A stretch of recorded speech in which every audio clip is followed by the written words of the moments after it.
اللہ کا حکم ہوا، جنت سے اتر جاؤ، تم آپس میں ایک دوسرے کے دشمن ہوگے اور تمہارے واسطے زمین میں رہنے کی جگہ ہے اور ایک وقت تک نفع حاصل کرنا ہے۔ تم وہیں زندگی بسر کرو گے اور وہیں مرو گے اور وہیں سے دوبارہ نکالے جاؤ گے۔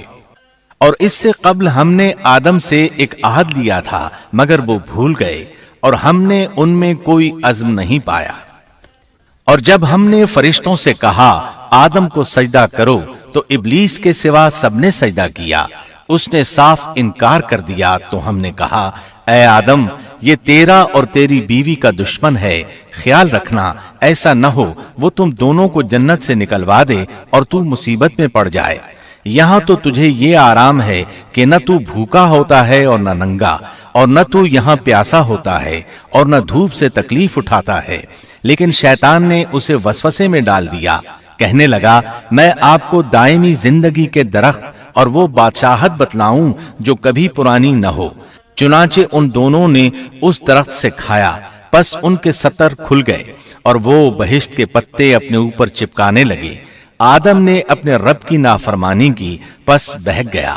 پھر اس کے رب نے نوازا، اس کی طرف توجہ فرمائی اور اس کی رہنمائی کی۔ حکم ہوا تم دونوں یہاں سے اتر جاؤ، تم آپس میں ایک دوسرے کے دشمن ہو۔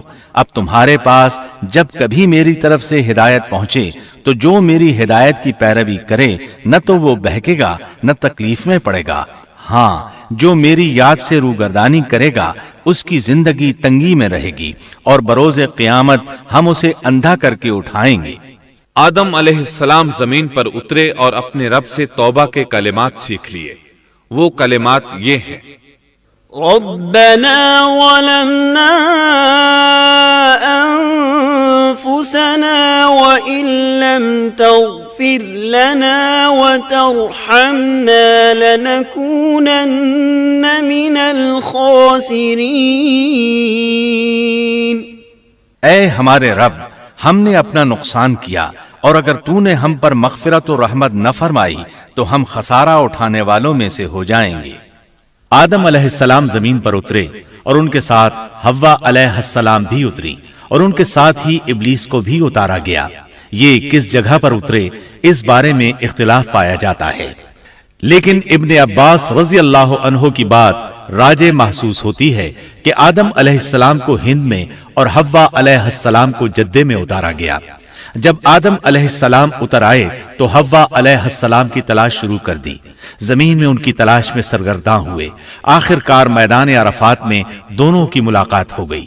چونکہ میدان عرفات میں دونوں نے ایک دوسرے کی معرفت حاصل کی تھی اور ان کا آپس میں تعارف ہوا تھا، لہٰذا اسی مناسبت سے اس میدان کا نام عرفات مشہور ہو گیا۔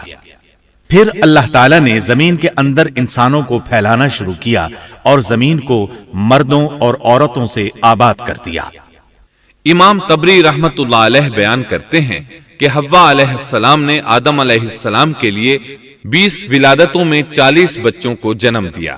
ہر بار 2 بچوں کو جنم دیتی تھی، ایک لڑکا ہوتا ایک لڑکی۔ سب سے پہلا جوڑا قابیل اور اس کی بہن قمیم کا تھا۔ پھر انسانوں کی افزائش شروع ہوئی، آبادی میں اضافہ ہونے لگا۔ اللہ نے آدم علیہ السلام ہی کو ان کا نبی متعین کر دیا، وہ انہیں دین سکھاتے رہے۔ اس وقت تمام لوگ موحد تھے، خالص توحید کو اپنانے والے تھے، یعنی کان الناس امۃ واحدہ، تمام لوگ ایک ہی امت کے تھے، ان میں شرک کا شائبہ بھی نہ تھا۔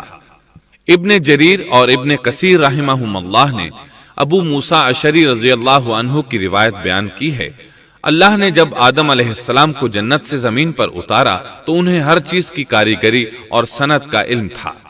جب وہ اترے تو عالم بھی تھے، لباس میں ملبوس بھی تھے، کام کاج کے تمام طریقوں سے باخبر بھی تھے، لوہے، آگ، لکڑی اور کپڑے کے استعمال سے بھی بخوبی واقف تھے۔ ہمارے برعکس وہ ان کاموں کو اپنی ابتدا ہی سے جان چکے تھے، کیونکہ ہم سب لوگوں کا حال یہ ہے کہ جب تک سکھایا نہ جائے ہمیں کچھ نہیں آتا۔